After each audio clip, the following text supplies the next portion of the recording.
Thank you.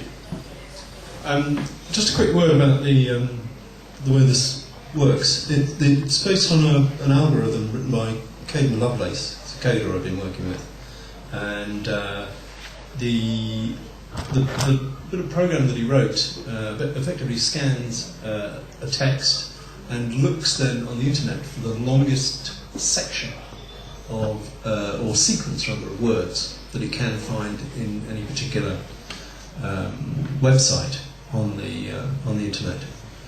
So this piece is divided into 5 sections. We're only going to read 3 of them today, but effectively all of those sections are about doubling in some form or other, or the haunting texts.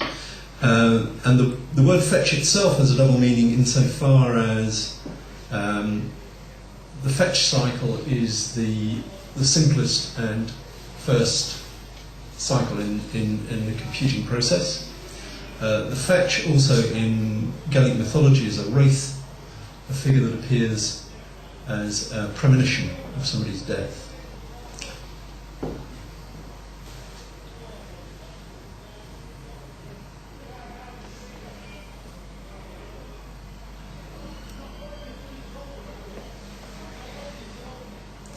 We had spent a very agreeable evening, my host and I, discussing members of the more prominent families in the county, when our conversation turned to some of the superstitious beliefs that were still widespread at that time.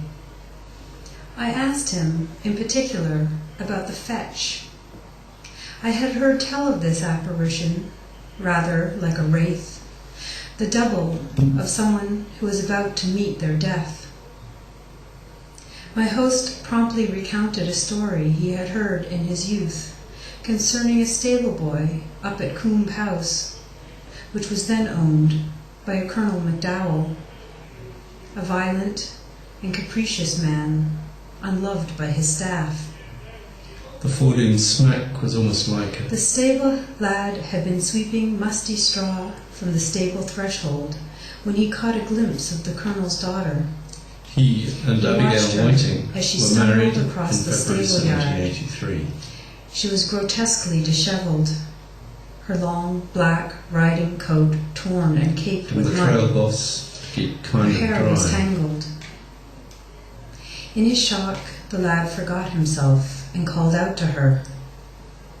Without stopping, she turned to face him. Sharp figures without moving her. He presented a legs. terrible aspect, and he saw the streak of blood which ran from a gash in her forehead down the side of her face to her neck.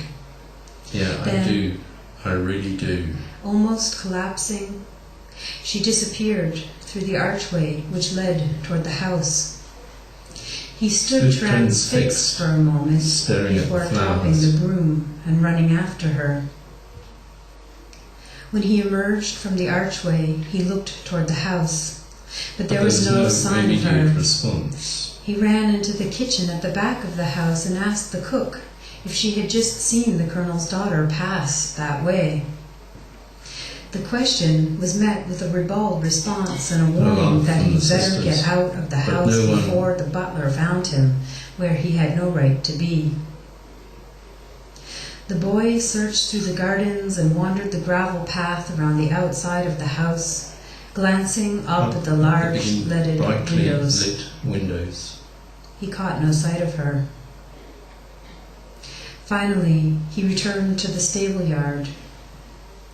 The head groom was standing by the pile of straw he had been sweeping out.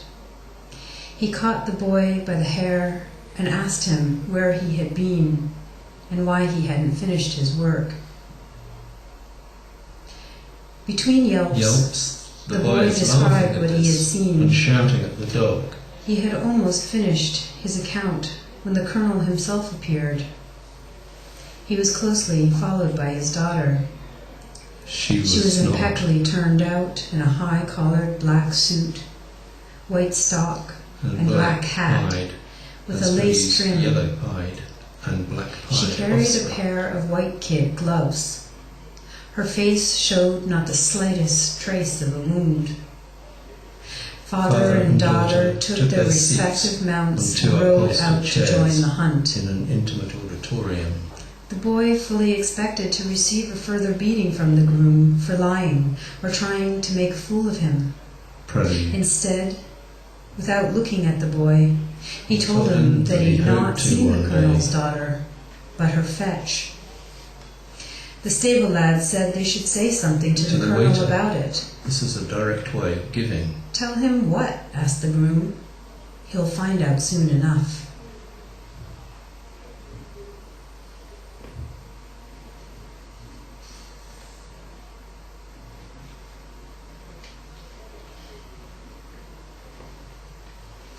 Arise and walk with me, my daughter. The child steps onto her father's shoes, and he takes both her hands in his. The full golden clinic. In this way, they establish an equilibrium. She stands on her own 2 feet, walks in his footsteps, articulated at the sole. A journey they love, begin with pain, slow lumping sorrow. steps. As he walks, so she walks, a clumsy twosome with the child as doppelganger, as double walker. She backwards as he steps forwards, she forwards as he steps back. Sideways, they are more synchronized, more shadow than mirror, or a reworking of the shadow as mirror. Father and child in step present the aspect of a bunraku puppet and master, he hidden in full view. It initiates the struggle. Is this also a reading? To reach This is a reading, a performative reading, just this as the manuscript bunraku chanter holds up the replicates the text nature and bows before it, promising to follow it faithfully. So the shadow of the text is reflected in the mirror and produces a doubling of time. Soon they are formulated by swerve and fluency, a minimal gesture, a Clement driven by the reciprocal supposition. To the unpredictable. This turn now turns in turn into a reenactment of the time when the child was gaining a sense of herself as a part of the world around her, when she was finding the extremities of her body, as at that moment when the creature first saw her own toe. And when does the double walk become a dance? When the pace picks up, when the foot becomes a foot, when the double walker becomes a single walker. The father lifts her feet higher. The sensation of the effortlessly lifted leg causes her to feel grounded in a no place. Her desire and gestures are being usurped by her own consent. In this porosity, this fluidity, identity flows between them, failing to establish itself on one side or the other. But as the pace quickens, they become undone. She slips from his feet and exculpates herself in a moment of becoming alien again.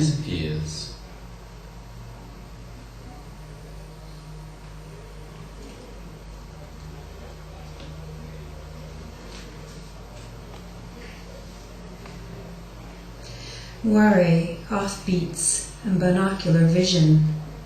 This is an inquiry into the larger pattern which connects, in principle, extra depth in some metaphoric sense is to be expected when the information for the 2 descriptions is differently collected or differently coded.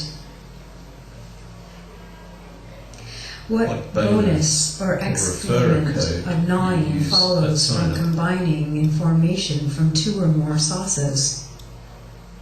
The enervation of the 2 retainers in the crustacean at the optic chiasma part ways for the retribution of an infirm matron. All traces of the vertical boundary or tracks of the vertiginous bounder have disappeared. The genesis of inflammation of a new logical type Out with the junta proposing as multiple sclerosis. The target. After hundreds of such comparisons, Tomba saw saw Pluto jump. The case of the hallucinated dagger, physical and illusory. I have thee not, yet I see thee still. An interesting example of fundamental mistrust of the Sophic. Touch is the guarantor of truth. What we seek here are those moments of synchronous haptic. A perfectly uniform amplitude. The case of synonymous luggage, geometry, and algebra. The sex of the two cases. Presented here more. They are mutually translatable. Fishing, seemingly, must be punctuated by confusion. A general truth which exemplifies the principle of information processing we are considering here. Namely, that the two sources of information, often in contrasting modes or languages, are enormously better than one. The case of Slav silk, the informal matrimonics or logic of Moire may provide an opening, an appropriate tautology into these anesthetic phenomena could be mapped. The production of beasts when two sounds of a slightly different frequency coincide at a predictable point, at their peaks. Similarly, it is possible to combine two hounds of very high frequency in order to produce beasts of frequency low enough to be heard by the human ear. The case of double coding as both expression and logic. The code is both the text and patently not the text. Of a given node using XPath. The reader and the text. A most disconcerting double and shadow. Fetch that text. Eurydice and the puppets of Charon.